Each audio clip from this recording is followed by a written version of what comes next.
Mais où sommes-nous? Et où allons-nous? En ce moment, que faisons-nous? Pendant qu'on en parle, comment y arriver? Déployer les voiles. Ne rien retenir. Allonger les cordeaux. Affermir les pieux. Ésaïe 54, verset 2. 2016-2025, une décennie pour changer le visage des GBU francophones d'Afrique, avec la réalisation de 7 projets déterminants. Le CRAS, cadre régional d'action stratégique. La création de l'agence universitaire d'envoi. Le programme de formation à la gouvernance. Le programme minimum commun de formation des leaders étudiants. Le projet Géribet. L'interaction avec les écritures et investir l'université. Le cinquantenaire. Que retenir de ces grands projets? Le CRAS, en cours de réalisation. Un outil de développement concerté des mouvements nationaux vers la réalisation des pierres vivantes, avec 6 axes stratégiques et orientations opérationnelles. Axe premier, de la place et du rôle du secrétariat régional. Le secrétariat régional joue effectivement son rôle de vitrine, de trait d'union et de facilitateur des mouvements nationaux. Axe deuxième, de la gouvernance et du leadership. Les mouvements nationaux sont dotés de structures de gouvernance opérationnelles et efficaces. Axe troisième, de la mission. Les mouvements nationaux retrouvent leur focus missionnaire et adoptent une perspective plus large que leurs frontières géographiques.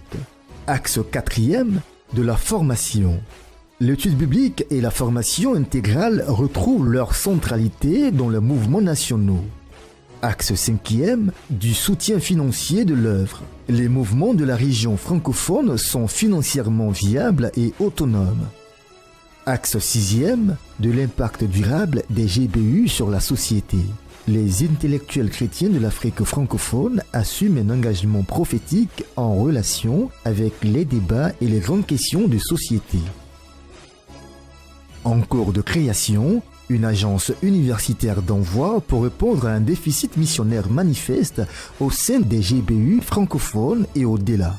Promouvoir le développement des conventions missionnaires nationales. Donner aux étudiants des opportunités d'engagement missionnaire au sein des GBUAF et bien au-delà. Renforcer et mutualiser l'expérience des conventions missionnaires CIMAO, CIMACEN 1, CIMACEN 2, CIMAGRAL, CIMOI. Amplifier l'élan missionnaire des GBU en initiant des partenariats avec les églises et agences des missions. Un programme de formation à la gouvernance pour le développement d'une culture de bonne gouvernance dans les mouvements nationaux. Après la phase 1, la phase 2 débute maintenant. Une bonne gouvernance, c'est développer un conseil mature, comprendre et se concentrer sur la mission du mouvement national. Passer d'un objectif à court terme à une vision stratégique. Une mentalité de gouvernance axée sur les résultats attendus. Savoir distinguer entre gouvernance et gestion. Améliorer l'efficacité des réunions et des prises de décision. Évaluer les conseils d'administration et le secrétariat général pour un engagement à l'excellence. Saine relation entre le président du conseil d'administration et le secrétaire général. Gouverner à l'aide de lignes directrices claires et à jour. Clarifier les rôles, favoriser l'engagement et le travail d'équipe. Les étudiants sont la raison d'être du GBU. L'encadrement des étudiants, un sacerdoce. La formation des leaders étudiants, un impératif. Le programme minimum commun, PMC, un outil indispensable. Le PMC est un programme de formation des leaders étudiants à 2 niveaux.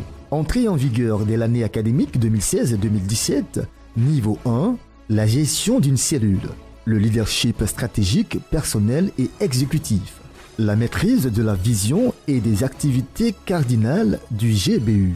Niveau 2, le leadership organisationnel, le leadership relationnel extérieur, la conduite des hommes. Projet Géribet. Le projet de construction des locaux du Centre africain du christianisme contemporain, le CAC. premier coup de pioche prévu en 2018. Ce projet est une marque identitaire visible du GBUAF après 50 ans d'existence. Pour Michel Kenmogne, le centre est suffisamment futuriste et il est suffisamment ambitieux.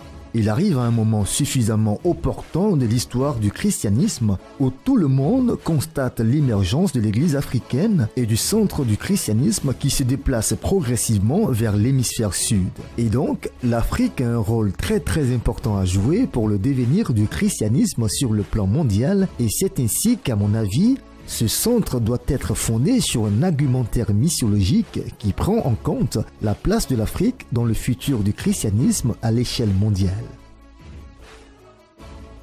Il a pour but de doter les GBUAF d'un cadre propice au développement d'un leadership transformationnel en Afrique francophone. Doter le CAC d'une infrastructure adéquate pour la formation efficace des équipes et administrateurs nationaux. Doter les intellectuels évangéliques africains francophones d'un cadre de réflexion et de production d'idées.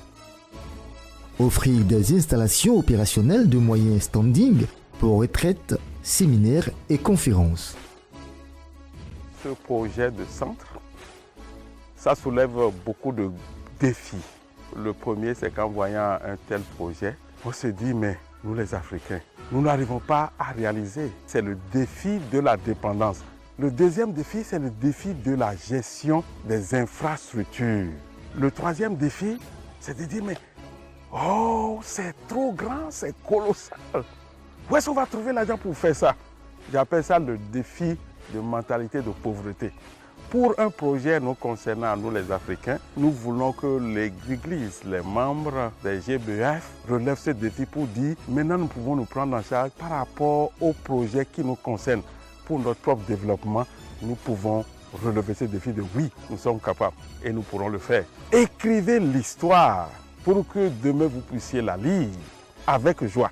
Chaque étudiant de GBU, nos amis de l'intérieur, de la diaspora, des partenaires, si nous disons oui, c'est possible, c'est la vision. Pour une première fois, l'Afrique francophone évangélique veut réaliser un projet. D'ici quelques années, nous allons célébrer la victoire.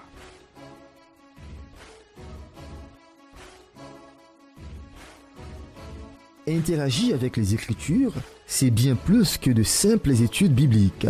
Et investir l'université, c'est beaucoup plus des cellules de chrétiens sur les campus universitaires. Progressivement, les GBUAF s'y engagent car, pour les GBUAF, investir l'université, c'est apporter une contribution chrétienne positive à la connaissance académique et dans les diverses disciplines universitaires.